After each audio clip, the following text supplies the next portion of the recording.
So, hello. It's your charismatic main character, EDMC here.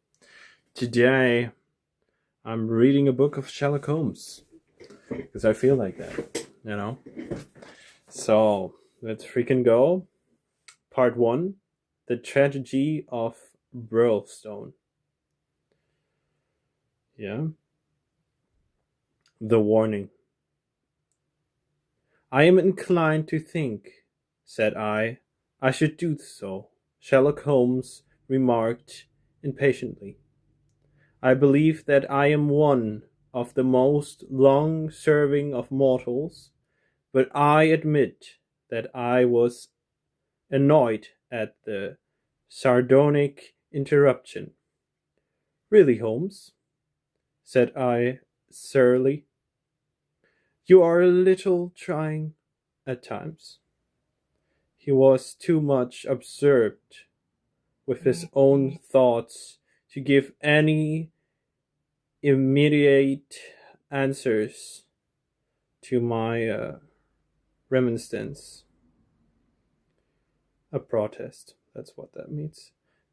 He leaned upon his hand with his untasted breakfast before him, and he started at the slip of paper which he had just drawn from its envelope. Then he took the envelope itself, held it up to the light, and very carefully studied both the excitor and the flap. It is Porlock's writing, said he thoughtfully. I can hardly doubt that it is Porlock's writing, though I have seen it only twice before. The Greek E with the particular top flourish is distinguished. But if it is Porlock, then it must be something of the very first importance. He was speaking to himself rather than to me. But my vexation disappeared in the interest which the world awakened. Who then is Porlock? I asked. Porlock, Watson, is a nom de plume, a mere identification mark, but behind it lies a swifty and invasive personality.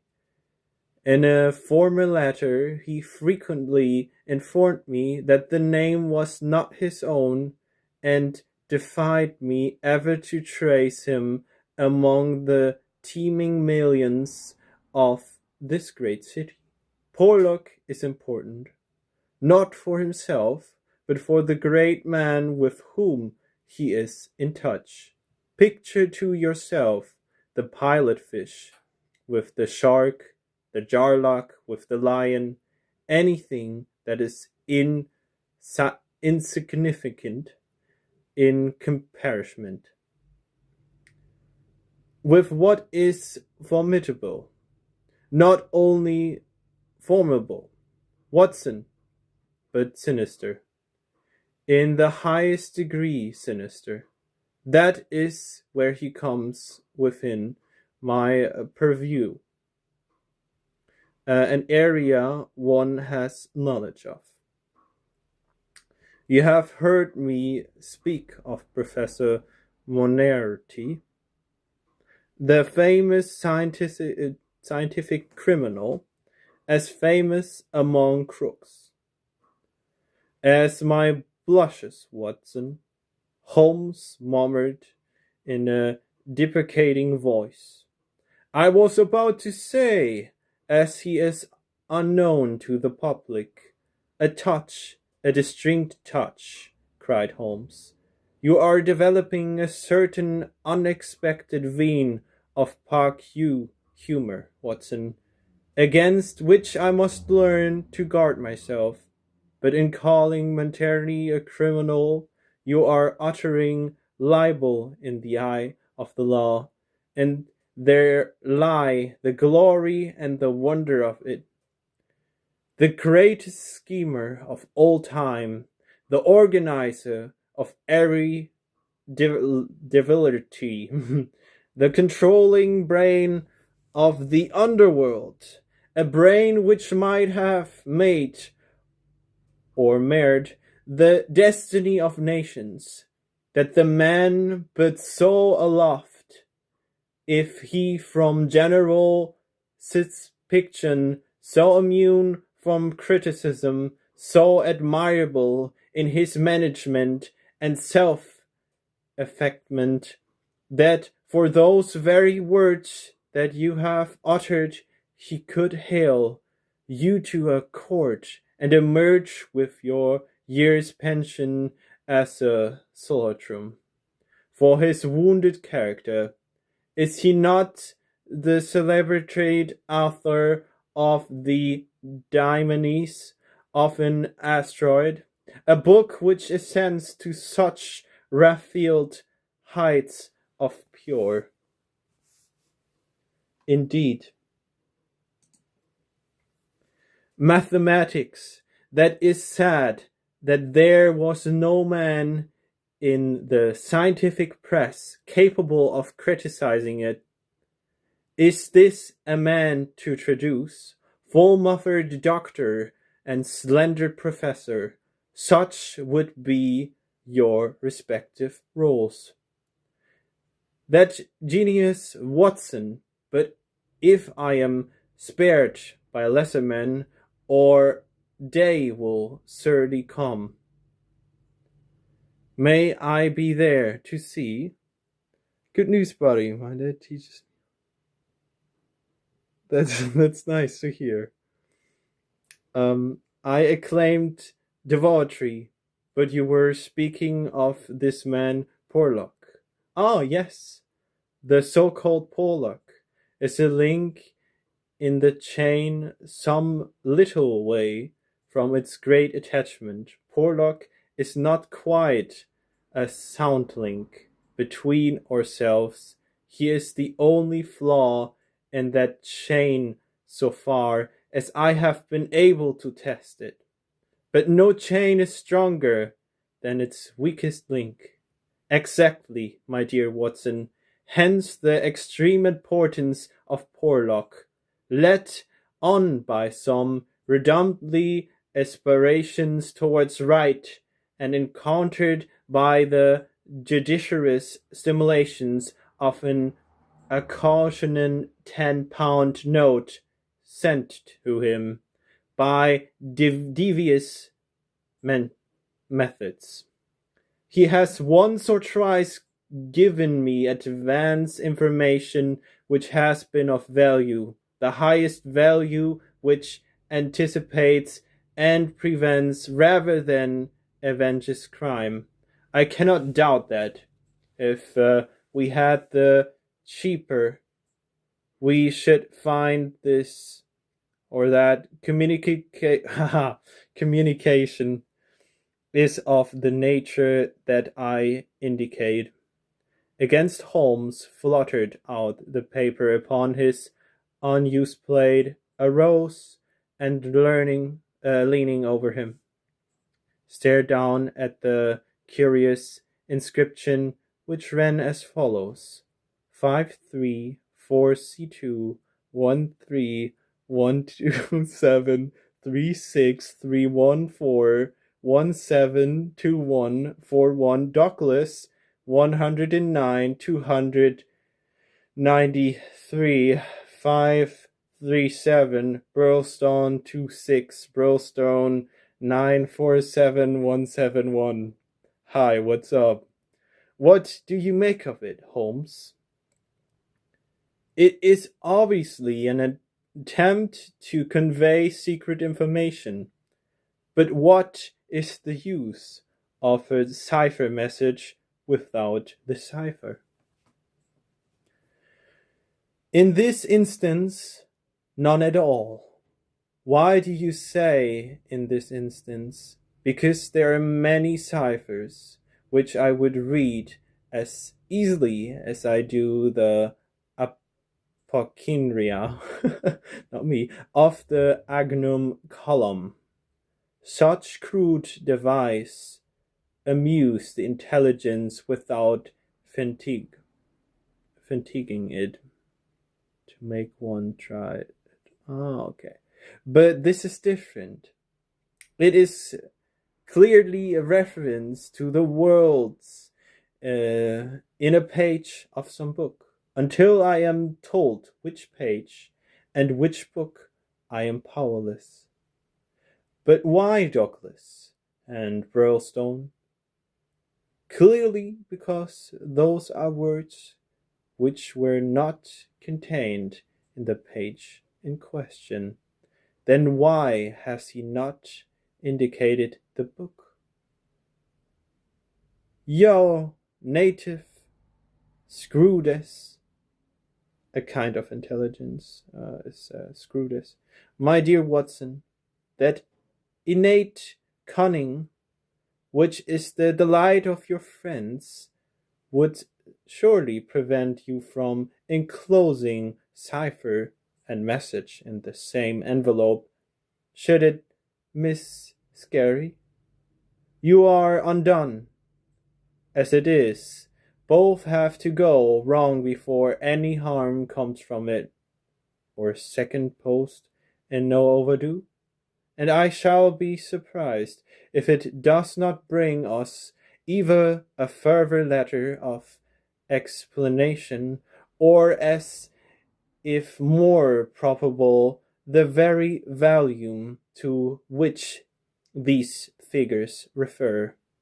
Holmes' colonization, a result of math and process, was fulfilled within very few minutes by the appearance of Billy. The page which the very letter with we were expecting the same writing, remarked Holmes, as he opened the envelope, and actually signed, he added in an excellent voice as he unfolded the upstole. Come, we are getting on, Watson. His brow clouded, however, as he glanced over the contents. Dear me, this is very disappointing. I fear, Watson, that all our expectation come to nothing. I trust that the man Porlock will come to no harm. Dear Mr. Holmes, he says, I will go no further in this matter. It is too dangerous. He suspects me. I can see that he suspects me. He came to me quite unexpectedly after I had actually addressed this envelope, with the intention of sending you the key to the cipher. I was able to cover it up. If he had seen it, it would have gone hard with me, but I read suspicion in his eyes. Please burn the cipher message, which can now be of no use to you. Fred Porlock. Holmes sat for some little time, twisting this letter between his fingers, and frowning as he stared into the fire. After all, he said, at least, there may be nothing in it. It may be only his guilty conscience. Knowing himself to be a traitor, he may have read the accusation in the other's eyes. The other being, I presume, Professor Montori. No less, when any of that party talk about he, you know whom they mean, there in one predominant he for all of them. But what can he do? That's the large question. When you have one of the first reigns of Europe up against you, and all the powers of darkness at his back. There are infinite possibilities. Anyhow, friend Porlock is evidently scaled out of his sense. Kindly compared the writing in the note to that upon its envelope, which was done, he tell us, before this ill-omened visit. The one is clear and firm, the other hardly legible. Why did he write it at all? Why did he not simply drop it? Because he feared I would make some inquiry after him in that case, and possibly bring trouble on him. No doubt, said I. Of course, I had picked up the original cipher message and was bending my bows over it. It's pretty mundane to think that an important secret may lie here on this slip of paper, and that it is beyond human power to to go through something. Prenate it. Sherlock Holmes had pushed away his untasted breakfast and lit the unsavory pipe which was the companion of his deepest meditations. I wonder, said he, leaning back and staring at the ceiling. Perhaps there are points which have escaped your Machiavellian intellect. Smart but not honest. Oh, okay.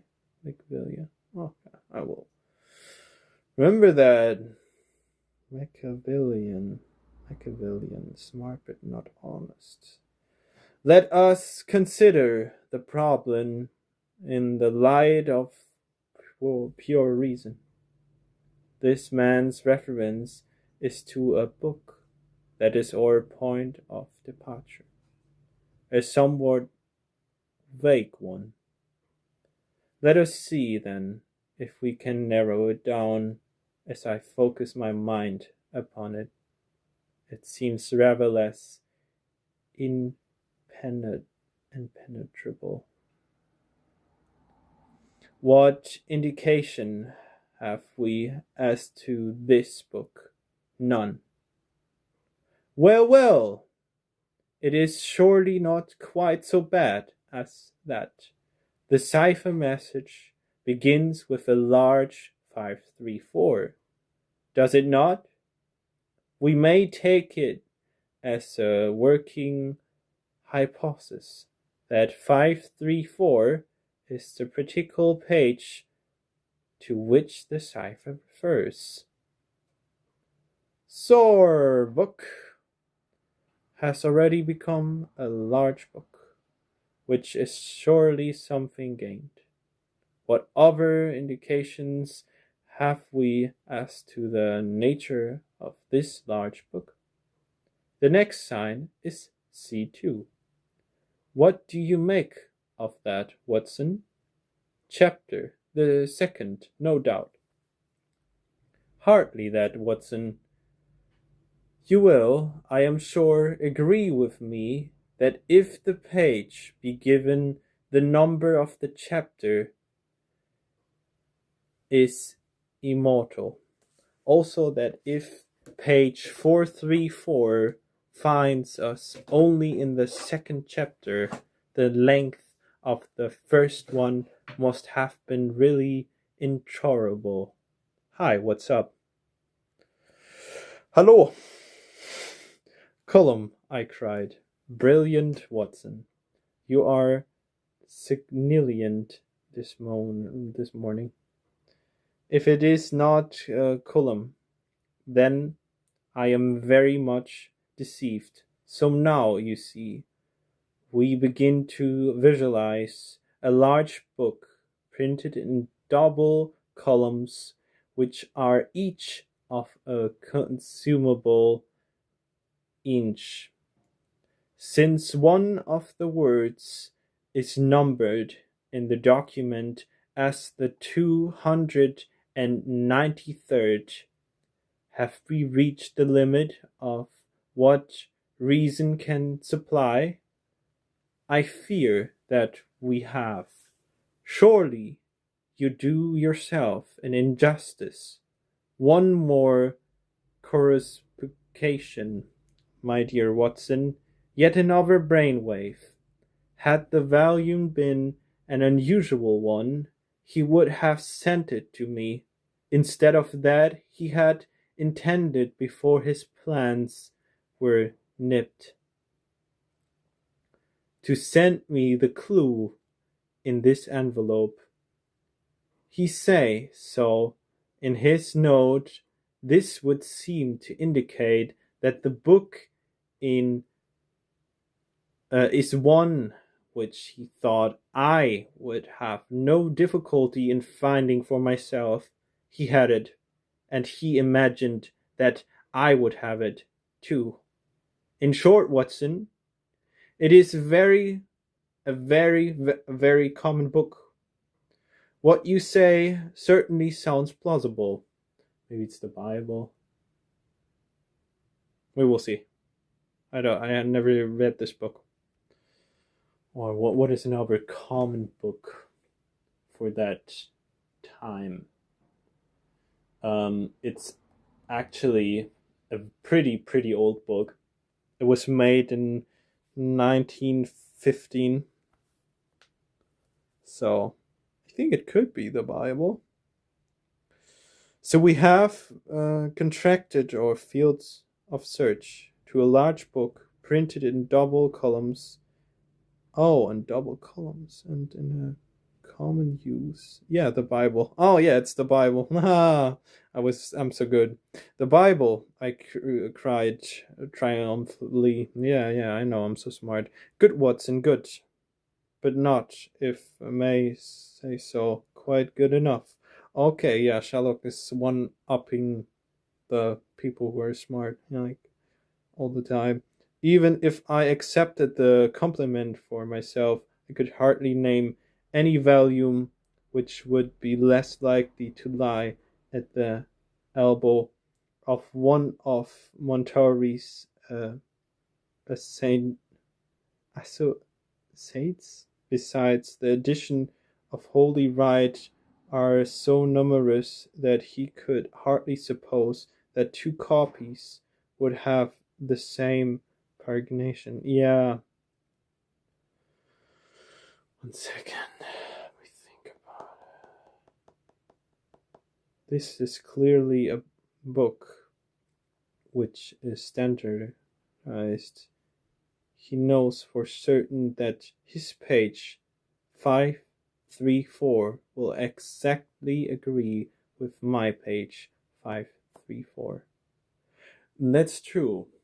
There are different versions of the Bible. Yeah. But very few books would correspond with that. Exactly. Therein lies our salvation. Our search is narrowed down to standardized books which anyone may be supposed to possess. Broad's Ha. There's a difficulty, Watson. The vocabulary of Brown Saw is nervous and tense, but limited. The selection of words would hardly lead itself to the sending of general messages. We will eliminate Broadsaw. The dictionary is, I fear, inadmissible for the same reason. What then is left? An Alameans, a book with calendar data. Yes. Excellent, Watson. I am very much mistaken if you have not touched the spot. An almanac, Yeah, what I said before. A calendar. Let us consider the claims of Whitaker's almanac. It is in a common use in that time.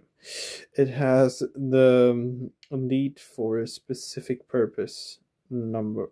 Yeah, so requisite is needed for a specific purpose. That's the meaning. A number of pages. It is in double controlum through reserved in its early vocabulary. It becomes, if I remember right, shoot, it becomes, if I remember right. Oh yeah, accidentally I clicked twice on my screen. Quite garrulous towards the end. He picked the volume from his desk. Here is page 534, column 2. A substantial block of print dealing in persuasive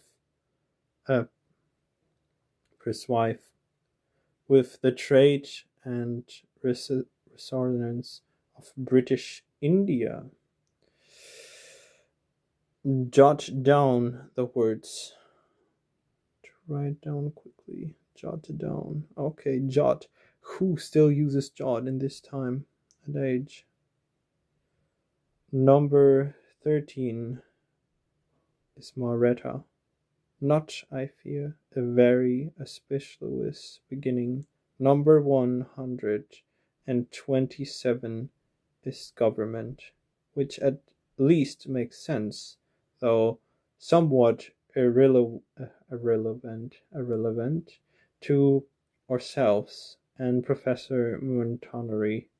Now let us try again. What does the Maharaj government do? Alias, the next word is picks Bristols. We are undone, my good Watson. It is finished. You heard him now. Whew. Okay, how are you guys doing? Did you do anything interesting today? You know, we have a lot of snow right now here. You also have a lot of snow where you are at.